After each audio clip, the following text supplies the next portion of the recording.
नमस्कार। बलदेव राम, सहायक आचार्य Hindi, government college met the city, B part first, paper Hindi literature second. अध्ययन कर रहे थे हिंदी साहित्य का जो आधुनिक काल है, जिसको आचार्य रामचंद्र शुक्ल ने गद्य काल नाम दिया था। उसमें जो भारतेंदु युग है उसके बारे में अपन पढ़ चुके हैं।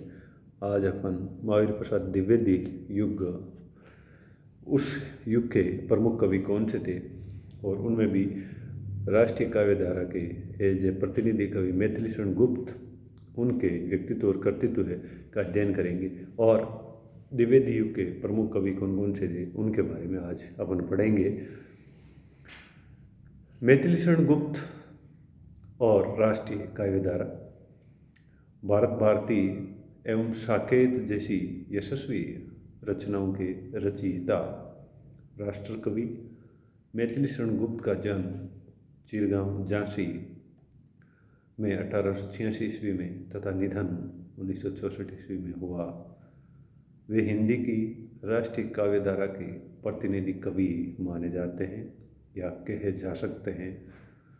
भारत भारती का प्रकाशन सन 1912 ईस्वी में हुआ, जिसमें भारत का जो गौरवमय अतीत है उसका गान इन्होंने किया है। गुप्त जी की राष्ट्रीय चेतना इस कृति में पूर्णतः मुखरित हुई है, यह दिखाई देती है। एक काल इसका उदाहरण भी अपन देख सकते हैं। क्षत्रिय सुनो अब तो कुयस की कालिमा को मेट दो, निज देश को जीवन सहित तन मन तथा धन भेंट दो। मैथिली शरण गुप्त ने राष्ट्रीय चेतना, सामाजिक जागृति और नैतिक मूल्यों पर बल देते हुए अपनी रचनाओं से जन मन को प्रेरित करने का स्तुत्य प्रयास किया। गुप्त जी ने लगभग 40 कृतियाँ लिखी, जिनमें कुछ नाम इस प्रकार हैं। जयद्रथ वध 1910 में, भारत भारती 1912 ईस्वी में, पंचवटी 1925 ईस्वी में, झंकार 1929 ईस्वी में, साकेत 1931, यशोधरा 1932 ईस्वी, दवापर 1936 ईस्वी, जय भारत 1952 ईस्वी और विष्णुप्रिया 1957 ईस्वी में। इनके अतिरिक्त गुप्त जी की अन्य रचनाएं रंग में भंग, सिद्धराज, पद्य प्रबंध, वैतालिक, किसान, इन्होंने 3 नाटक भी लिखे हैं, जिनके नाम इस प्रकार हैं। तिलोत्मा, चंद्रहास और अनक। मैथिली शरण गुप्त राम भक्त कवि थे। साकेत रामकथा पर आधारित महाकाव्य है, जिसके 9वें सर्ग में उर्मिला का वीर्य वर्णन विशुद्ध रूप से किया गया है। ये उनकी मौलिक उद्भावना है, क्योंकि उर्मिला रामकथा का उपेक्षित पात्र रही है। 8वें सर्ग में कैकेयी का पश्चाताप दिखाकर भी गुप्त जी ने अपनी मौलिक प्रतिभा का परिचय दिया है। यशोधरा गौतम बुद्ध के गृह त्याग की घटना पर आधारित काव्य ग्रंथ है, जिसमें नारी की वेदना मुखरित हुई है। गुप्त जी ने नारी की विवशता को इन पंक्तियों में देखिए किस प्रकार से स्पष्ट किया है, दिखाया है। अबला जीवन हाय तुम्हारी यही कहानी, आंचल में दूध आँखों में पानी।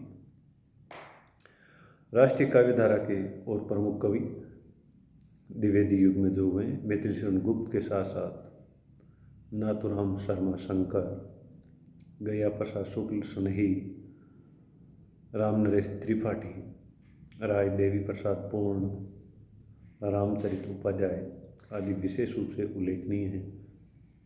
इन कवियों की रचनाओं में राष्ट्रीयता, स्वदेश प्रेम एवं भारत के अतीत गौरव का गान किया गया है। इनकी कुछ रचनाओं के नाम भी अपन देख लें तो अच्छा रहेगा। अयोध्या सिंह उपाध्याय हरिओद, इनकी प्रमुख रचनाएं प्रिय प्रवास, पद्य प्रसून, चुपते चौपदे, चोखे चौपदे, रसकलश, वेदे गणवास। राय देवी प्रसाद पूर्ण की कुछ रचनाएं स्वदेशी कुंडल, मृत्युंजय, राम रावण विरोध, वसंत वियोग। रामचरित उपाध्याय की रचनाएं राष्ट्र भारती, देवदूत, देवशभा, रामचरित चिंतामणि, विचित्र विहार, गयापसा शुक्ल शनय की रचनाएं कर्षक कुंदन, प्रेम पचीसी, राष्ट्रीय वीणा, त्रिशूल तरंग, रामनरेश त्रिपाठी की मिलन, पथिक, मानसी, शौफन, माखनलाल चतुर्वेदी की हिम किरीटिनी, हिम तरंगिनी, युगचारण, समर्पण, माता, बालकृष्ण शर्मा नवीन की कुमकुम, उर्मिला, ए पल्लक, रश्मि रेखा, हम विश्वाई जन्म के, विनोबा सतवन, सुभद्रा कुमारी चौहान, त्रिधारा, मुकुल, रामधारी सिंह दिनकर, रेणुका, पाणभंग, हुंकार, रसवंती, कुरुक्षेत्र, परशुराम की प्रतीक्षा, रश्मि रथी, उर्वशी, नीलकुसुम, कोयला और कवित्व, हारे को हरिनाम। इनके अनुदित रचनाएं आत्मा की आँखें, सीफी और शंख।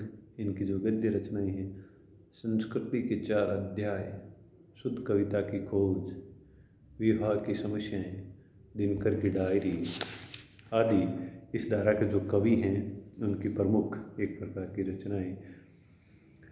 श्यामनारायण पांडे की हल्दीघाटी और जौहर, सोहनलाल द्विवेदी की भैरवी, कुणाल, युगधारा, प्रभाती, पूजा गीत आदि प्रमुख इनकी रचनाएं। अब अपन अध्ययन करेंगे इसके द्विवेदी युग की जो काव्य प्रवृत्तियां हैं वो, जैसे राष्ट्रीयता की भावना, देश प्रेम, अतीत गौरव, स्वदेश अभिमान की अभिव्यक्ति इस धारा के कवियों ने अपनी रचनाओं में की है। इतिवृत्तात्मकता ये भी इस धारा का प्रमुख वैशिष्ट्य माना जाता है। प्रबंध रचना की प्रवृत्ति है। खंड काव्य एवं महाकाव्य अधिक लिखे गए। मुक्तक काव्य की प्रवृत्ति इस धारा के कवियों में बहुत कम देखने को मिलती है। नैतिकता एवं आदर्शवाद, श्रृंगार भावना का विरोध हुआ। नैतिक मूल्यों पर इस धारा के कवियों ने बल दिया। द्विवेदी युग का काव्य आदर्शवाद से अनुप्राणित है। प्रकृति चित्रण, श्रीधर पाठक, रामनरेश त्रिपाठी जैसे कवियों ने प्रकृति के रम्य रूप का चित्रण अपनी रचनाओं में किया है। सामाजिक समस्याओं का चित्रण इस धारा के कवियों ने छुआछूत, दहेज-प्रथा, बाल विवाह, नारी की दयनीय स्थिति को काव्य का विषय बनाया है। अनुदित रचनाएं, इस काल में मौलिक रचनाओं के साथ साथ अनुदित रचनाएं भी खूब सारी लिखी गई। विशेष रूप से संस्कृत, बांग्ला एवं अंग्रेजी की श्रेष्ठ रचनाओं के अनुवाद कवियों ने प्रस्तुत किए हैं। काव्य रूपों की विविधता, एक ओर तो महाकाव्य लिखे गए, दूसरी ओर खंड काव्य लिखकर प्रबंध रचना की प्रवृत्ति का परिचय दिया। पर गीत मुक्तकों का प्रारंभ भी इस काल में भी हो गया था। काव्य भाषा के रूप में खड़ी बोली का प्रयोग, द्विवेदी युग में खड़ी बोली हिंदी का प्रयोग ब्रज भाषा के स्थान पर काव्य भाषा के रूप में किया गया। छंदों की विविधता, काव्य में प्राचीन छंदों दोहा,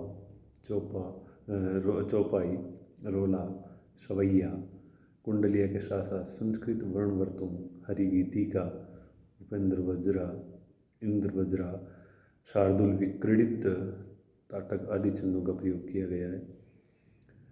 द्विवेदी युग का महत्व अपन इस प्रकार देख सकते हैं कि हिंदी कविता को प्राचीन रूढ़िवादिता से पृथक करने में इस युग के कवियों का विशेष योगदान है। काव्य भाषा के रूप में खड़ी बोली हिंदी को प्रतिष्ठित किया गया तथा गद्य क्षेत्र में भाषा का परिष्कार कर उसे व्याकरण सम्मत बनाया गया। हिंदी कविता को श्रृंगारिकता से राष्ट्रीयता, दृढ़ता से प्रगति की ओर, रूढ़िवादिता से स्वच्छंदता की ओर ले जाने में इन कवियों का महत्वपूर्ण योगदान रहा है। द्विवेदी युग की एक प्रकार से महत्वपूर्ण जो उपलब्धि है वो ये मान सकते हैं कि मैथिलीशरण गुप्त कर्त साकेत महाकाव्य, अयोध्या सिंह उपाध्याय हरिओद कृत प्रिय प्रवास नामक महाकाव्य ब्रज भाषा के शुभ कवि बाबू जगन्नाथ दास रत्नाकर का उद्धव शतक भी इस युग की एक महत्वपूर्ण काव्य कृति मानी जा सकती है। तो ये द्विवेदी युग और इनका वैशिष्ट्य क्या था और इस युग के प्रमुख कवि कौन थे और उनका कर्तृत्व क्या था, इसके बारे में अपन अध्ययन किया। अगले अध्याय में आधुनिक काल में जो सर्वाधिक महत्वपूर्ण आपके वाद माना जाता है छायावाद, उसके बारे में अपन अध्ययन करेंगे। धन्यवाद।